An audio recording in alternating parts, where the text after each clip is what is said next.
Келін бір елге жаңадан келген басқа үйдің жас баласы. Тіптен оның жасы ересектеу болса да, ол босаға аттамағандықтан көңілі бала кейпінде.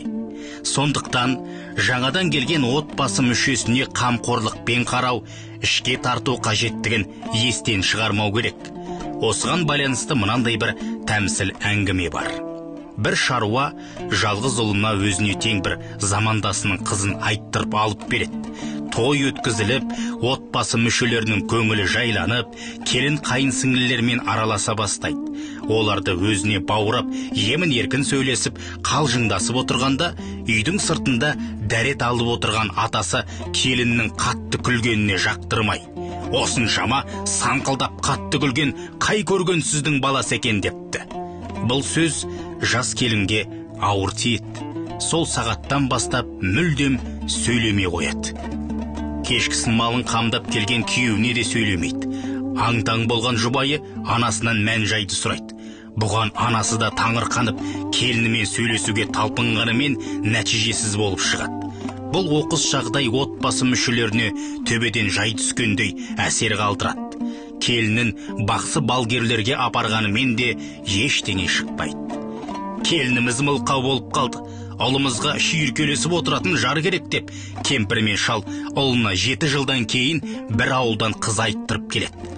Жаңа келін арбадан түспей жатып, келіншектің үйін ілгері тігіңдер, көкжименнің үйін кейін тігіңдер деп отауын тігіп жатқандарға бұйыра сөйлейді. Сонда жігіттің бірінші әйелі тұрып, келін ай, келмей жатып сөзге бақ, мен келгелі 7 жыл, сөйлегенім бүгін ақ депті.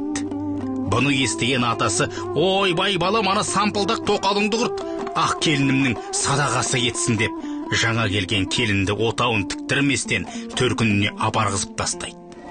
Кейіннен келіннің 7 жылдай сөйлемей қойған себебін естігенде, сақалдыдан кеткен ағаттық, сайтанға болар тояттық депті атасы.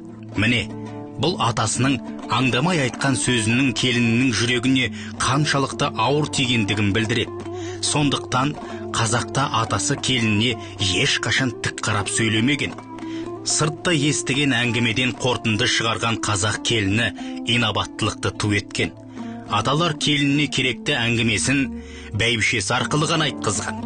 Бір емес, бірнеше рет келініне ескерту жасай берсе, келіні атасынан көңілі қалады, немесе ашындырып алуы да мүмкін емес пе? Сондықтан осы мәселені халықтық педагогиканың о бастан-ақ қарастырып қойғандығы көңілге қона кетеді. Келініммен қалай сөйлессем, атама қалай қарасам деген проблема оңды шешімін әлдеқашан тапқан. Келіні де атасына иіліп сәлем салып, одан ешқашан қатты сөз естімеген. Өйт, бүйт деп өмірі дауыс көтермеген атаға келін тарапынан көрсетілетін құрмет те өз деңгейінде жасалынған. Бұл процесс қазақ қоғамы үшін жат құбылыс емес. Сондықтан игі дәстүрді жаңғырту сіздер мен біздердің қолымызда. Жақсы келін болу қоғам үшін емес, әркімнің өзі үшін керек. Инабаттылықты, адамгершілікті көріп өскен ұрпақ ертеңгі күні соның жемісін берері анық. Келешекте жақсы ене болудың практикасы жақсы келін болудан өрбіген қазақ әйелінің отбасындағы рөлі осындай.